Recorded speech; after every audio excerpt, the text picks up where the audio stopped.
When I started, I did not know it. I was making an energy drink for plants. It feeds phosphate, calcium and magnesium straight to the roots. For years, I tried to grow sweet potatoes, low yield every season. Nothing moved the numbers. Then the wars came, shipping disrupted, countries at risk of losing phosphate supply. That risk, it kick-started the thought of this experiment. I think this is good. I can't see the bones. They're well covered.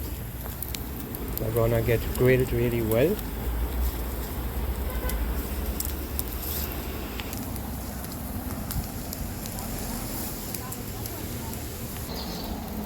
I'm quite glad that it took fire because it's all wet material.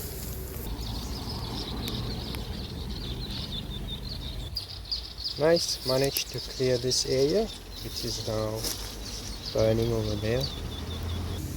I'm keeping this for next time. One side, fix my sweet potato yield.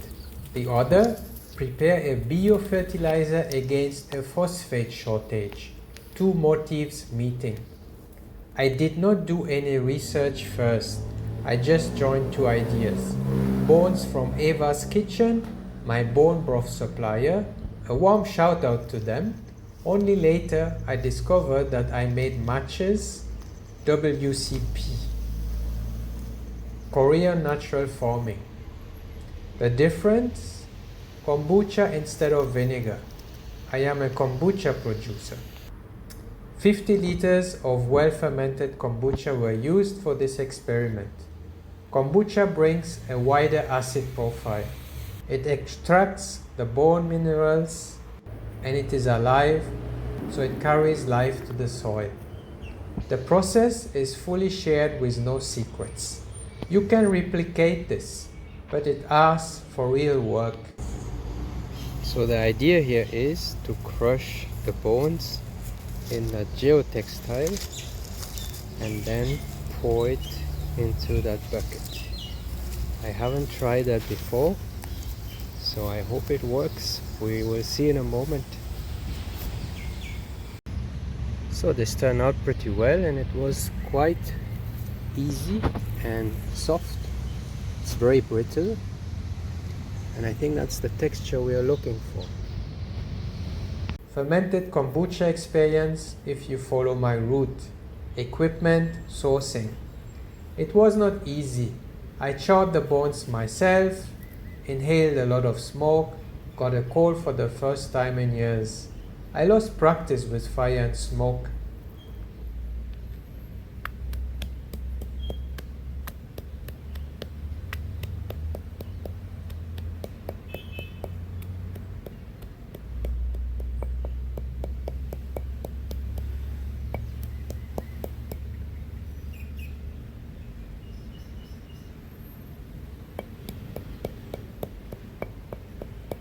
This work could benefit the country if fertilizer imports are ever blockaded. Every part paid from my own pocket. Support is welcome. Buy the products. I would love to make more. I hope people find a use. You can buy this fertilizer from us from Ditos. I hope you find the video fun to watch, useful, intuitive.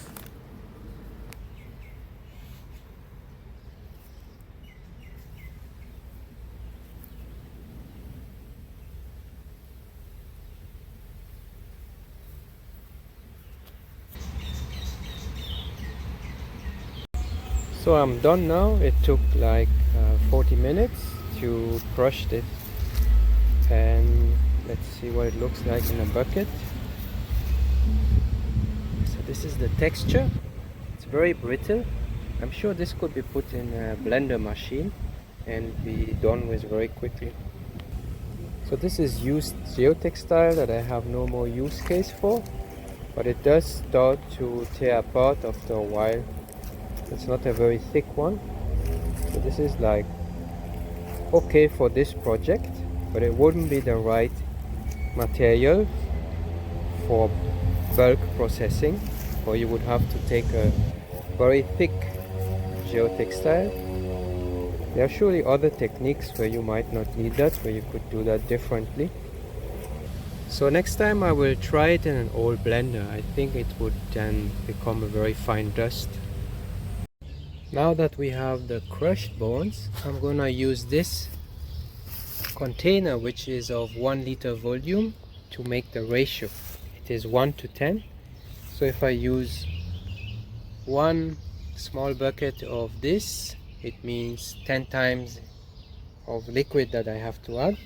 So knowing that it's 1 liter, it's then easier to know how much I have to add into my buckets. I might do a 1.5 ratio where I use 1.5 of those. I'll see. Let's see how it goes. I've divided it into 3 equal parts. So it's basically a ratio of 1.75, which means I could add 17.5 liters of vinegar or kombucha into those buckets. We're going to look at that next. We are on day 3 now on our phosphorus extraction experiment. I'm going to get kombucha ready to pour into those buckets. I'll be using some really well-aged kombucha that is very acidic. So this has fermented for several months. I usually use this as my starter base. So it's full of acetic acid. I have to do a few calculations about how much kombucha I will take out from each barrel, and then to stick to the ratio of 1.75 to 17.5 liters of kombucha.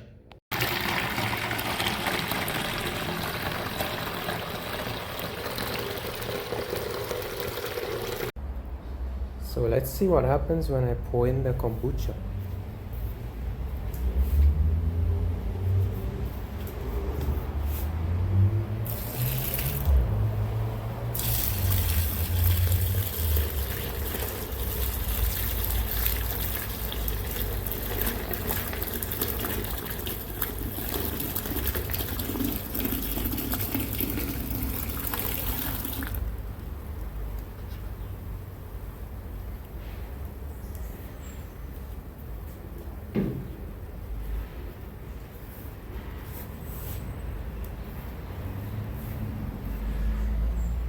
I'm about to cover the last bucket. You can hear a sound of popping bubbles, but you will not hear it in the video. It's a bit hard to capture. I don't know if I put the microphone closer, if you can hear that. There's also a slight smell of kombucha with a bit of calcium in it.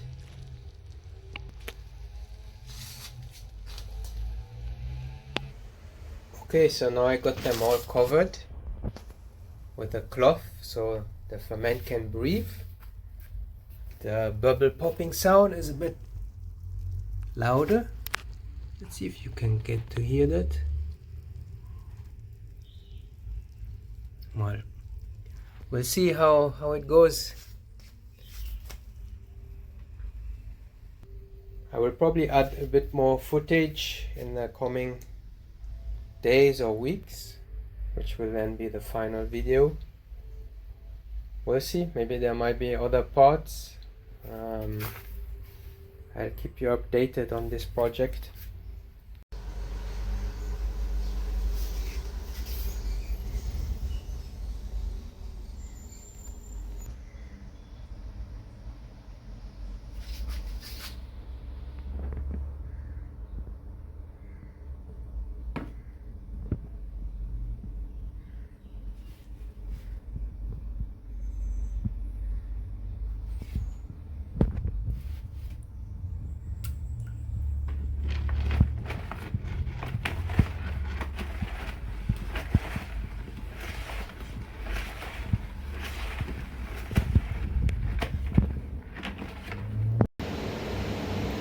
Two weeks have passed. I will be now decanting the fertilizer into a barrel. This is some of the gear that I will use, and then also assess if it is necessary or if there is a simpler transfer method. These are the barrels that it will go into. You'll see more a bit later. As you can see here, there's a light film at the top of the kombucha, which is a SCOBY, and there are pieces of charred bones that are like part of that jelly SCOBY material, and underneath we have the liquid that we are gonna decant. So by that I mean we will not stir the liquid ferment. We will remove it like this without shaking it, so that the small bone particles don't come up and clog the tube. Also, it makes less material to filter. I'm gonna fix the tap to the barrel. I've added the first funnel. Now I've added a sieve, fine mesh drainer. I've added the decanter, which goes up all the way. So basically that's my setup. I'll pump it into the tube and then have it come out at the bottom here. Well, it clogged up with a bit of SCOBY, which I will remove. Changing strategy, I'm just gonna pour it in because it just gets clogged. It's annoying to use this decanter device. I tried to use this decanter device to transfer the fertilizer liquid, but it got clogged and it's not very practical. So basically I'm just gonna lift the bucket and transfer this into the sieve and funnel, which also has a fine filter mesh. I just did this previously and it worked, so I'm gonna continue this process. You can see here some of the SCOBYs that grew in the buckets. I'm roughly getting 15 liters per bucket. This is the 15 liter mark on the barrel.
Here you can see the big pieces of bones, the sludge of charred bones.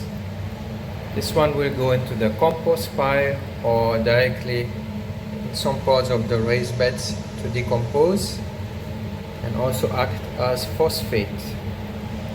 So this is part of the decanting process where you remove the liquid and leave behind the bone charred sludge.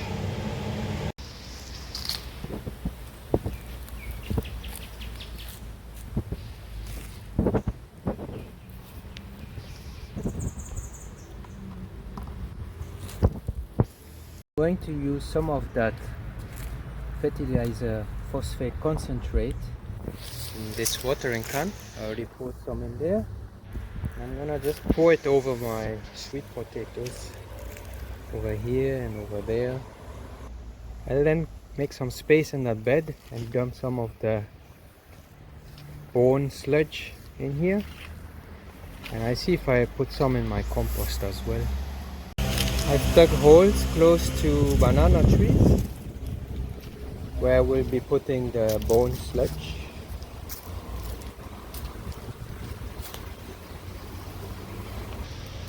Maybe that might help those weaker trees to also bear fruits, like these dwarf banana trees. So these are plantain banana trees.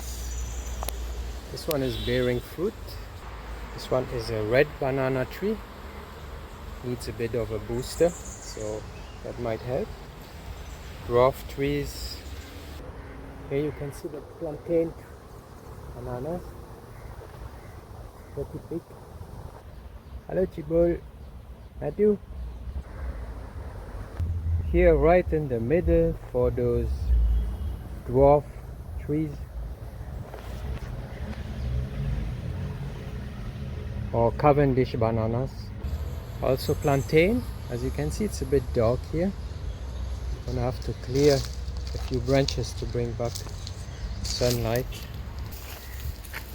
So these are the 3 buckets that I will spread around. The leftover will go into compost. The texture of those bones do look similar to biochar. I mean, it also does have pores. So this is what it looks like when it's filled.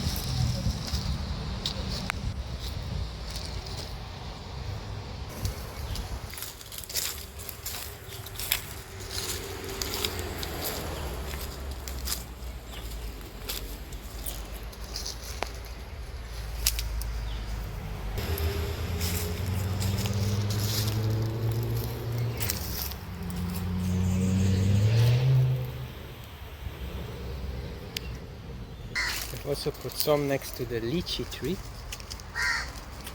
This one is the acerola tree.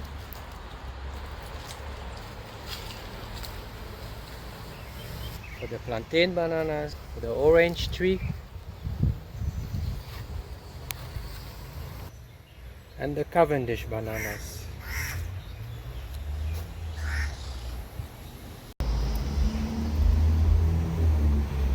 So I dig this trench or long line hole into which I will dump some of that bone sludge.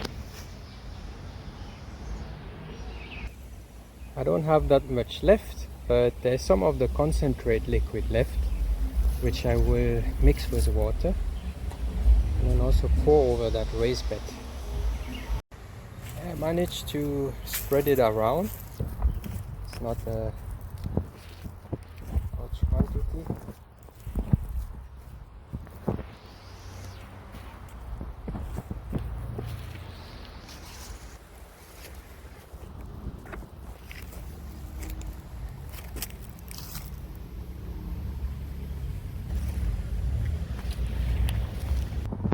Going to cover it. Mix that leftover with water, and then I'll pour it over the raised bed.